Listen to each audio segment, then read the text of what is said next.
హైదరాబాద్లో కాంగ్రెస్ ప్రభుత్వం ఏర్పడిన తర్వాత మరి ఏర్పాటు చేసిన సంస్థ ఏదైతే ఉందో నిజంగా ఇప్పుడు ఎన్నికల సమయంలో ఇక హైడ్రా కారణంగా కూడా ఎన్నికల ఫలితాలు తారుమారయ్యే పరిస్థితి ఉందని కూడా కొంత ప్రచారం జరుగుతున్న నేపథ్యంలో నిజంగా పేదలకు ఒక న్యాయం పెద్దలకు ఒక న్యాయం జరుగుతుందో హైడ్రాతో మరి కొంతమంది పేదలు ఇక్కడ ఉన్నారు. సో వాళ్ళు ఎక్కడి నుంచి వచ్చారు, వాళ్ళకి జరిగిన అన్యాయం ఏంటి, హైడ్రా వాళ్ళ తరఫున ఎలాంటి ఇబ్బందులు కలగజేసింది తెలుసుకునే ప్రయత్నం చేద్దాం. అమ్మ ఎక్కడి నుంచి వచ్చారు మీరు? మేము గాజుల రామారం గాలిపోషమ్మ బస్తీ సార్. అక్కడికి వెళ్ళి వచ్చినాము. మాకు 3 గంటల రాత్రి ఇంతకుముందుకు ఒకసారి గుడిసెలు వేసుకొని ఉన్నాం. అక్కడ రౌతు కొట్టుకొని బతికి మేము చిన్నప్పటి నుంచి మా అత్త మా మామ మన పెళ్ళిళ్ళు చేసుకొచ్చి అటే ఉన్నాం. మేము ఆ గాజుల రామారంలో రాళ్ళు కొట్టుకొని బతికిన వాళ్ళం. ఆడ రౌతులు గుంతలు ఉంటే కోరీలు ఉంటే కోరీలు కొంచెం మూసేసుకొని మాకు ఇల్లు జాగా లేకపోతే కట్టుకొని ఉన్నాం అక్కడ. అవి గుంతలు 3 గంటల రాత్రి వచ్చి ఐడియా వచ్చి 3 గంటల రాత్రి వచ్చి కూలగొట్టేసి మాకు కనీసం పాల ప్యాకెట్ కూడా తెచ్చుకొని ఇక్కడ సెక్యూరిటీలను పెట్టి నలుగురు సెక్యూరిటీలను గల్లికి 4 సెక్యూరిటీలను పెట్టి మనం గుంజి కొట్టాలి. పెద్దరమాస పండుగ రోజు పెద్దలకు లాస్ట్ అన్నం పెట్టుకునేది కదా, మేము పెద్దలకు నైద్యం పెట్టుకుంటామని ఆ రోజు ఉండి నైద్యం పెట్టుకుందాం అనుకుంటే మనల్ని మొత్తం ఇండ్లన్నీ కూలగొట్టేసి గుంజి రోడ్డు మీదకి వేస్తున్నారు. ఎన్ని రోజుల క్రితం నిర్మించుకున్నారమ్మా అవి? అవా చాలా మా దగ్గర 40 సంవత్సరాలు అవుతుంది. మాకు అక్కడనే ఉంటున్నాం. 40 సంవత్సరాల నుంచి ఉంటున్నాం సార్ అక్కడనే. మేము మా పిల్లలు కూడా అక్కడనే ఉన్నారు. మా పిల్లలు 2 పిల్లలు, మా అత్త మా మామలు కూడా చచ్చిపోయారు. మేము ఆ కోళ్ళనే పనిచేస్తాం. ఎన్ని ఇండ్లు కూలగొట్టిరమ్మా? దగ్గర ఒక 400 ఇండ్లు పోయినాయి మావి. మొత్తం 400 ఇండ్లు. దసరా పండుగ రోజే పెద్దరామాస రోజే పోయినాయి మావి. పెద్దరామాస రోజు ఆ రోజు పెద్దలకు నైద్యం పెట్టుకున్న రోజే బతుకమ్మ పండుగ రోజు మనం చిన్న కనీసం పిల్లలకు వండి పెట్టుకొని కూడా మాకు టైం ఇవ్వలేడు. 3 గంటల రాత్రి వచ్చేసిండు. 3 గంటల రాత్రి వచ్చేసి తెల్లారి వరకు మాకు ఇక వండుకొని కనీసం పాల ప్యాకెట్కి వెళ్దామన్నా మన నెలనీయలేడు. గల్లీలో సెక్రటరీలను పెట్టి లేడీస్ పోలీసులను పెట్టి గుంజి వేసేస్తాడు. మనం మా జాగాలు మాకు కావాలి, అక్కడ మా ఇండ్లు మాకు కావాలి, లేకుంటే మా ప్రాణాలు పోయినా సరే అన్నాను. మాది మాకు కావాలనే మేము ఉంటున్నాం. ఇంటికి పర్మిషన్ తీసుకున్నారా? పర్మిషన్ అంటే మరి మేము అక్కడ చేసుకున్నాం కదా సార్. మేము అక్కడ చాలా ఏళ్ళ నుంచి ఉన్నాం. మా భర్త కొండలు కూలగొట్టినప్పుడు అమ్మ మీరు వడ్రోళ్ళు కొండలు కూలగొట్టుకోండి అని చెప్పలేదు కదా, మాకు ఏ గవర్నమెంట్ చెప్పలేదు కదా. మా గురించి అని ఏదో కొండలు కూలగొట్టాం, అందరికీ న్యాయం చేసాం, రాళ్ళు కొట్టాం. ఆ రాళ్ళని ప్రతి ఇంటికి ఉపాధి అయ్యింది. అవునా? ఆ జాగాలో మేము ఏదో ఇల్లు కట్టుకుంటే ఫస్ట్ గుడిసే వేసుకున్న తర్వాత రేవంత్ రెడ్డి గారు అన్నారు, ఆయన మినిస్టర్గా ఉన్నప్పుడు ఆయన అన్నాడు ఇల్లు కట్టుకోండి అమ్మ, ఒక్కొక్క రూమ్ వేసుకోండి అని చెప్పాడు. రూమ్ వేసుకున్న తర్వాత ఏముంది, సడన్గా వచ్చాడు కూలగొట్టాడు. ఇంక మా పరిస్థితి రోడ్డు మీద ఉంది. మీరు ఎక్కడి నుంచి అమ్మా? ఏం పేరు? గాలిపోసం బస్తీ 125 డివిజన్ గాజుల రామారం. మీ ఇల్లు కూలగొట్టారా? ఇల్లు కూలగొట్టారు, అందరు ఇల్లు కూలగొట్టారు. ఎన్ని రోజుల క్రితం? ఒక నెల అయింది. పెద్దరామాసరం నోటీసులు ఇచ్చారా? ఏమి ఒక్క నోటీస్ ఇవ్వలేదు సార్, ఒక్క నోటీస్ కూడా. ఇల్లు కూలగొడుతున్నామని కూడా చెప్పలేదు. అర్ధరాత్రి కాడ వచ్చారు సార్, తెల్లవారుజాము 4 గంటలకు వచ్చి కూలగొడుతూనే ఉన్నారు.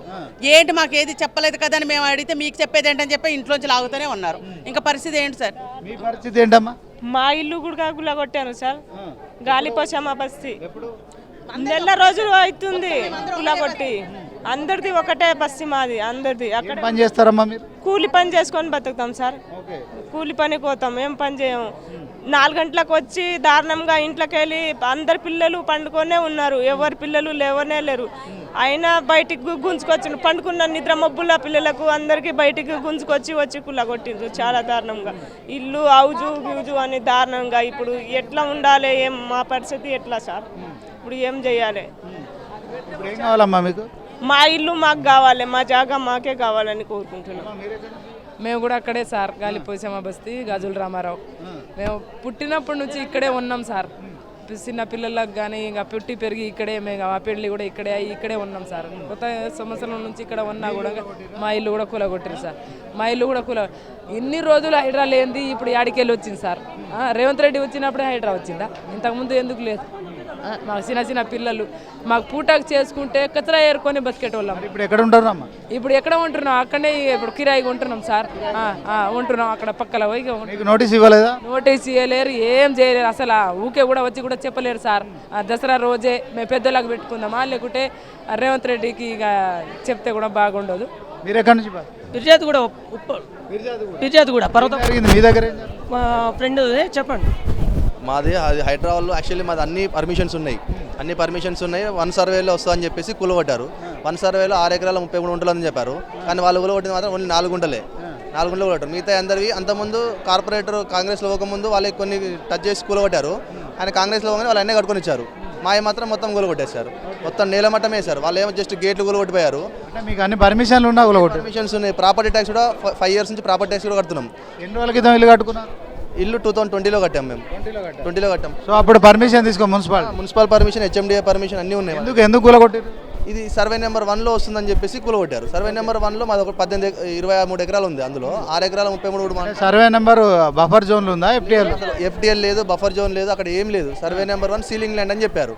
సీలింగ్ ల్యాండ్లో 6 ఎకరాల 33 గుంటలు తెలియదని చెప్పారు. కానీ వాళ్ళు 6 ఎకరాల 33 గుంటలు కూలగొట్టాలి కదా మరి. వాళ్ళ ఏమో అన్ని కట్టుకొని ఇచ్చారు. ఓన్లీ ఈ మా లైన్ మాత్రం ఒకటే కూలగొట్టారు. వాళ్ళు ఒకటే లైన్ కూలగొట్టారు. ఏం కావాలి? ట్యాక్స్ కొట్టాం మేము. మన స్టే హైకోర్టు నుంచి స్టే ఆర్డర్ కూడా ఉంది. హైకోర్టు స్టే ఆర్డర్ ఉంది. ప్రాపర్టీ ట్యాక్స్ ఉన్నాయి, కరెంట్ బిల్లు ఉన్నాయి, వాటర్ బిల్స్ ఉన్నాయి, అన్నీ ఉన్నాయి.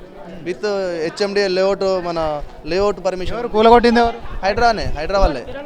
హైడ్రా వాళ్ళే కూలగొట్టారు. పొద్దున్న 5 గంటలకు వచ్చారు, కూలగొడతాడు స్టార్ట్ చేశారు. మొత్తం నోటీస్ కాదు, చెప్పడం ఏది లేదు అసలు.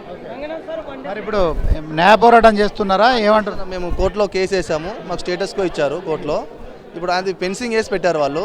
ఇప్పుడు ఎవరు వెళ్ళకుండా స్టేటస్కో ఇచ్చారు. అది ఇంకా అక్కడే అయిపోయింది. అది హైకోర్టులో అయితే ఎంత ఖర్చు వచ్చింది ఇల్లు కట్టు? మాకు దగ్గర 1.5 కోటి ఖర్చు వచ్చింది మొత్తం. ఎన్ని రూములు?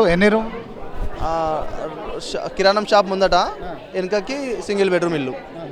మొత్తం కూలగొట్టిరా? మొత్తం నేలమట్టం వేసేసారు. మొత్తం ఏం లేకుండా మొత్తం నేలమట్టం చేసేసారు. మాకు మా ప్లేస్ మాకు ఇస్తే సరిపోతుంది అంతే. మేము కట్టుకోగలుగుతాం. ఆల్రెడీ మాకు స్టే ఆర్డర్ ఉంది, అన్నీ ఉన్నాయి. అయినా కానీ కూలగొట్టారు. మళ్ళీ ఇప్పుడు అందరిని కట్టుకొని ఇచ్చారు, మమ్మల్ని మాత్రం కట్టుకొని ఇవ్వట్లేదు. మా పక్కన వాళ్ళే అందరు కట్టుకొని ఇచ్చారు. కొందరికి మాత్రం కట్టుకొని ఇచ్చారు, కొందరిని అసలు కట్టుకొని ఇవ్వట్లేరు. రెవెన్యూ దగ్గరికి వెళ్తే ఏమంటుందంటే హైడ్రా నడితే రెవెన్యూ దగ్గరికి వెళ్ళండి రిపోర్ట్ కోసం అంటారు. ఇది డాక్యుమెంట్ రిపోర్ట్ కోసం. మరి హైడ్రా ఎందుకు రావాలి? రిపోర్ట్ అంతా రెవెన్యూ చూడాలి కదా. భూమికి సర్వే సంబంధించింది కొన్ని ఏళ్ళ సంది కూడా రెవెన్యూ చూస్తుంది. సో రెవెన్యూకు హైడ్రాకి ఏం సంబంధం సార్? అసలు హైడ్రా అనేది రీసెంట్లీ వచ్చింది, రెవెన్యూ అనేది ఎప్పుడో పుట్టింది సార్. మరి రెవెన్యూకు సంబంధం లేదంటుంది సార్. మీరు చూసుకోకుండా అక్కడ మాకు హైడ్రా మాకు ఆఫీసర్ అక్కడికి వెళ్ళి కంప్లైంట్ ఇవ్వండి అని చెప్పి చెప్తున్నారు. అంటే హైడ్రాలో కంప్లైంట్ ఇస్తే వచ్చి ఇల్లు కూడా కొడతారా? మరి రెవెన్యూలో కంప్లైంట్ ఇస్తే ఎందుకు రారు? అలాంటి డిఫరెంట్ ఆఫ్ క్యారెక్టర్లో వచ్చినారు సార్. హైడ్రా అర్ధరాత్రి వచ్చి తెల్లవారుజామున వచ్చి కిరాణా షాప్తో సహా సామాన్లతో సహా అన్నీ తీసేసి కూలగొట్టారు. మాకు చాలా సామాన్లు తీసుకునే అవకాశం ఇవ్వలేదు సార్. సామాన్లు తీసుకునే అవకాశం కూడా ఇవ్వలేదు సార్. సామాన్లు తీసుకునే కాదు, కనీసం వాళ్ళే మొత్తం తీసి బయట పడేశారు మాకు నడి రోడ్డు మీద. అసలు ఆ అద్దాలు అవన్నీ పగిలిపోయినాయి సార్ మాకు లోపల. ఇదిగోండి చూడండి, కావాలంటే మీకు మేము చెప్పడం కాదు. ఇదిగోండి కిరాణా సామాన్లు చూడండి. ఆ సామాన్ ఉంది, ఆ సామాన్ వచ్చి హైడ్రా మొత్తం తీసేశారు. ఇగో మా కాక ఇక్కడ ఉన్నాడు, ఇగోండి భోజనం చేస్తుండే. అదే అండి, మొత్తం తీసేశారు సార్. మొత్తం ఎర్లీ మార్నింగ్ 6 o'clock వచ్చారు. ఈ దానికంటే ముందు రోజు సాయంత్రం 6 గంటలకు వచ్చి చెప్పిండు అంతే. ఇవన్నీ తీసేసేయాలి మీరు అంటే 1 dayలో ఎక్కడికి వెళ్తాం సార్? షాప్ అంతా వదిలిపెట్టుకొని ఒక రోజు ఒక ఇల్లు చదరాలంటే 2 days 3 days టైం పడుతుంది. అలాంటిది మొత్తం షాప్ అంతా తీసేసి అన్నీ తీసేసుకొని మీరు వెళ్ళిపోండి అని 10-15 నిమిషాలు టైం ఇచ్చేయండి సార్ మొత్తం. తర్వాత ఇట్లా అయిపోయింది సార్ మొత్తం నేలమట్టి.